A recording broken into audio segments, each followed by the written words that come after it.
Pistons fans, let's talk. Let's talk about the last 20. The last 20 remaining games of the season. I'm going to, of course, it's pretty much easy to predict this one. They're going to go 500. And they will not take their chances out of getting a top pick in a lottery or be a top selected lottery picking team. So with that said, even if they go to the, let's say, six, well, I want to say maybe 3 through 9 in a pecking order in the drafting, they're going to get a good pick. The reason why they're going to get a good pick is because they really don't have much. They really don't have much holes to fill in. So they front court is solidified. Their back court is solidified. Their bench is solidified. If they do this one move correctly. All right, the one move is not going into free agency. It's actually what they do with Bojan Bogdanovic. With whatever they choose to do with him. Like I said, he is this year's Jeremy Grant trade piece. If they can swing that, get that pick, trade that player to get back in the draft, and they come out with 2 draft picks. This is Troy Weaver we're talking about. He's going to get multiple lottery picks. He's going to get back in there after they select with their first one. So this is the reason why getting a top 3 pick is not necessarily, I guess, the end-all, be-all type deal. Because he's going to get a top draft pick. He's going to get 2 lottery picks. With that said, even if you go with who is the gentleman, the point guard that's coming out? I can't think of his name. Who's considered to be the second overall pick in the draft? I'm drawing a blank.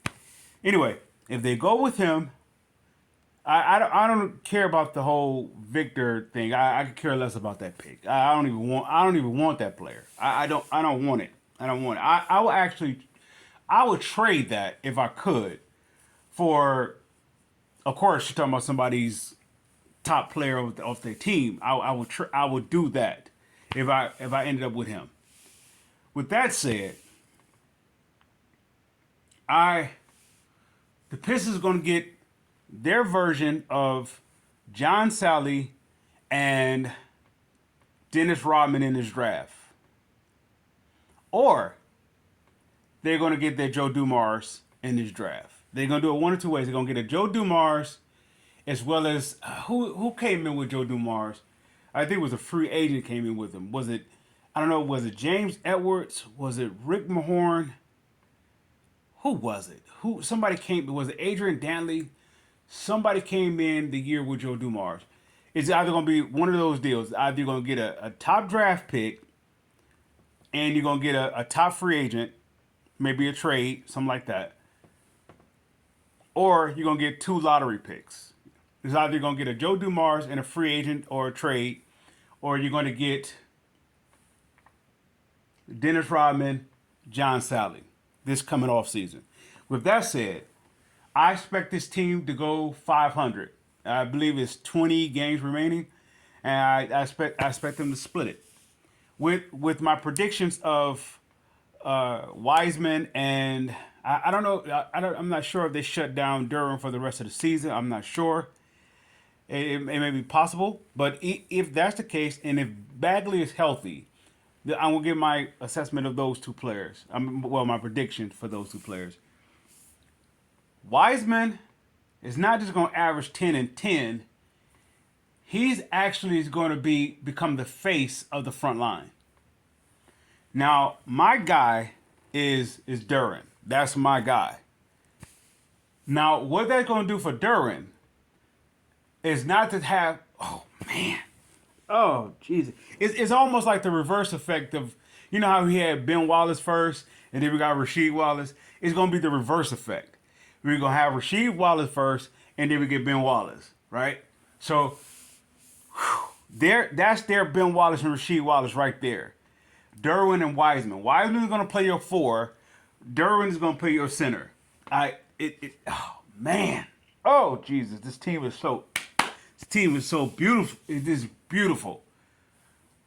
I can't emphasize that enough. That this is a beautiful team. It's beautifully made, beautifully put together. It just Troy Weaver, man. That that tradition, that the Piston tradition, DNA tradition, the blueprint is still it's still flowing even to this very day. It's flowing to this current regime. So I look for Bagley to just constantly improve. I see him maybe by the end of the season averaging 15 to 18 offensively. Rebounds, I give him 7 to 10 down the rest of the stretch. If, of course, barring injury or anything like that. What I'm going to give for Wiseman, barring any injuries of the sort, I'm going to give him 15 points and 11 rebounds. Maybe even a block and a half, possibly close to 2 blocks a game for the remaining. He's going to take a huge leap. And if Duran comes back before the season's over, I expect him to be so defensively minded that he's going to average points. His points is going to go, he's going to average 10 points, maybe possibly 12. And he's going to start giving you 2 blocks per game. Maybe, let's say he's going to average a double-double with 2 blocks. This is what I'm saying. And I didn't even include Isaiah Stewart. Now, if I want, let's throw him in the pot too. What am I going to give him? I'm going to give him 13 points. I'm going to give him 13 or 14 points per game. 13 to 14 points per game. Even if he's coming off the bench for the remaining or whatever the case may be, I give him 13, possibly even 14 points a game with 7 to 8 rebounds. No, 6 to 8 rebounds. That's what I do. Well, somebody may say that's a lot that you're asking for this young nucleus, the front court. Is so there.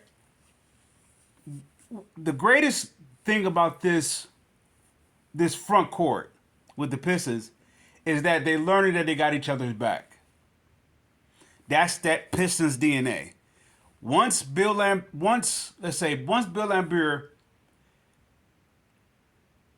once Rick Mahorn got here, Bill Laimbeer was a totally different guy.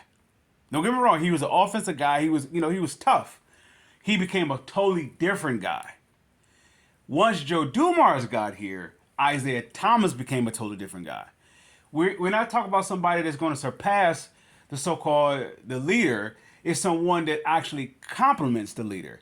So this is what the Pistons are doing. Okay, either if you say Wiseman and Duran, they complement each other. Whatever the other one weakness is, the other one has the strength. They complement each other. And so therefore you're able to feed off the other one's strength. So say for example, if Derwin is a more defensive minded player and Wiseman is not, Wiseman will become a more defensive player because of Derwin. It's a transferring of energy. And same thing goes for offense. If Wiseman is more offensively, mentally, if his capability is more offensively minded, then that's going to go off. Then it's going to rub off on Derwin. Because it's how the energy goes. Same thing goes with that backcourt. This is why I wasn't really anticipating this as much as I am now. The Cade and Ivy backcourt. Ivy was always been the guy for me from day one.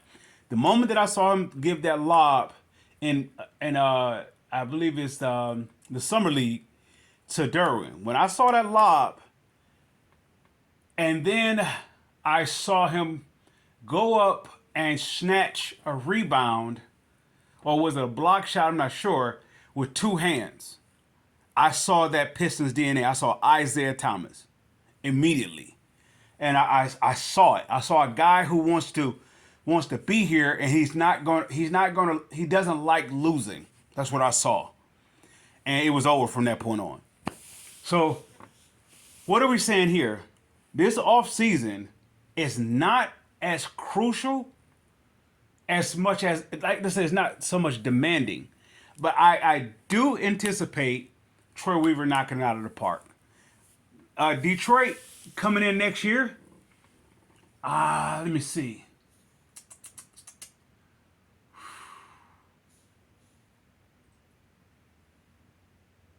I can see them winning 50 games.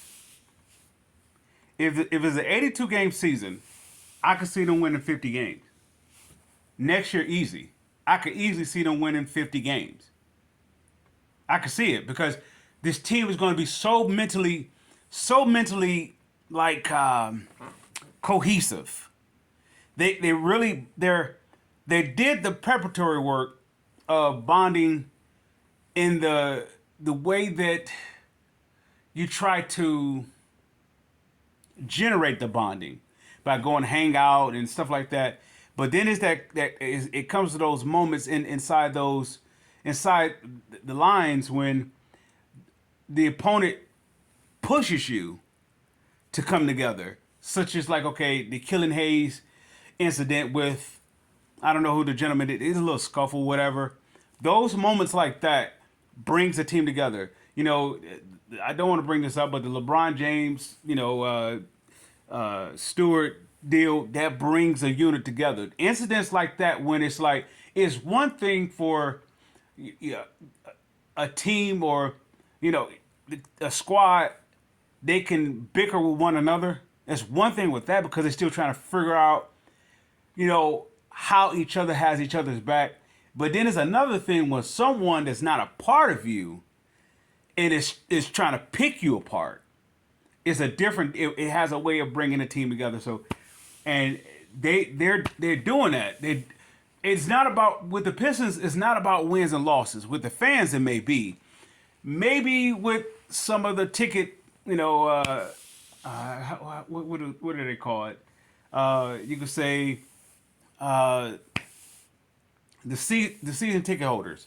Maybe maybe it matters to that degree. When it comes to Pistons DNA, it's all about being cohesive. I don't know about any other professional sports team in this city like I do the Pistons. When it comes to them being cohesive, the championship is right there. We're talking about going 10 deep, cohesive, where we were so-called say the bench team, or the bench squad is challenging or pushing the starters, and vice versa. So there is no taking off. There is no stepping off the gas. There is no setbacks. They all are pushing. That is the Pistons DNA. That started with the bad boys, then they're going to work crew. Now here we are with this one.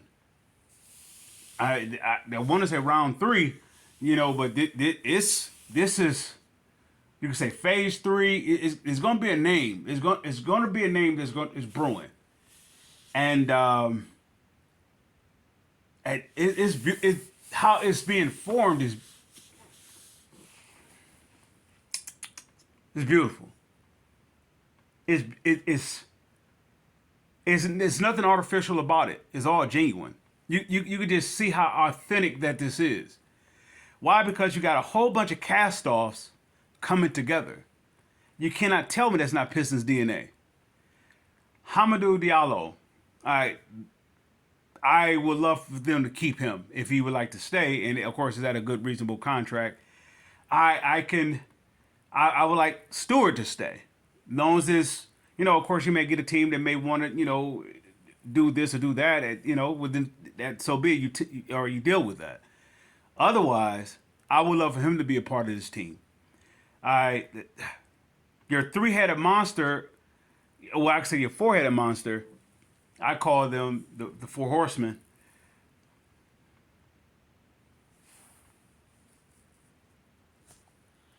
Pistons fans, I salute.